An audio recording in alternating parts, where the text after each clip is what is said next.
Hey guys, today we are going to show you the fine tuning of down dog. As you can see, Christina is in her down dog right now. I'm going to have her drop to her knees for a moment so I can talk about the down dog. Down dog has pretty much the same principles as some of the other poses. We are trying to squeeze our hands towards one another, really plug the shoulder blades in. In this posture, we have a light rolling forward of the biceps. A lot of times I see people let their shoulders roll forward, and that turns your biceps in by your head. So we're really looking for this bicep open kind of situation where it takes the shoulder blade and sets it down onto the back. It actually plugs the upper arm bone into the shoulder socket more.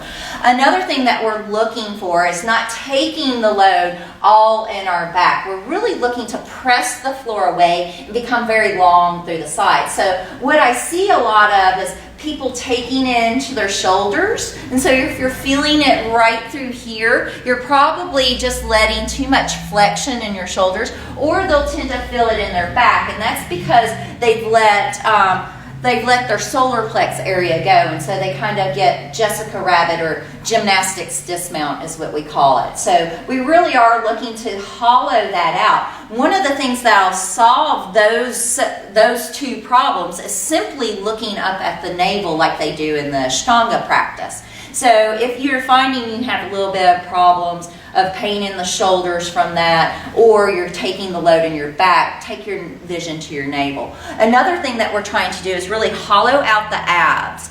And we're trying to send the thigh bones back in space. As a matter of fact, sometimes I'll even teach when you're in down dog. So come into down dog for me real quick. And I'm going to take this block and put it in between your inner thighs. So what she's trying to do with this block, the action that is happening in down dog, she's trying to shoot this block out towards me like a piss dispenser. So she is literally taking her thighs, slightly rolling them in, and then pushing the thigh bones back. Instead of just trying to drop the heels to the earth, there is an extension of the hamstring up and then the calf muscle down. The heels do not go down by collapsing in the arches and in the ankles. The heels actually go down from lengthening the sides of the body. And so she's collapsing a little bit in her shoulders here. So I'm going to roll her biceps a little bit forward and lengthen the sides of her neck. Very good. So take your vision up to your navel. Her hands are spread like starfish. Her index finger and thumb is very, very strong. Go ahead and come down for me.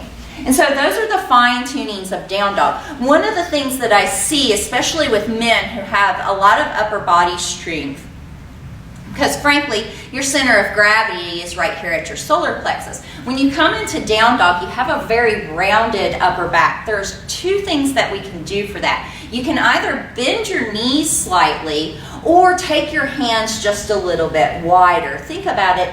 If you're taking your hand placement on a yoga mat that's the size for a female, that you are a little bit broader in the shoulders, so maybe you're taking your hands a little bit wider. So if those are some of the situations, or tight hamstrings, knees bending will help out.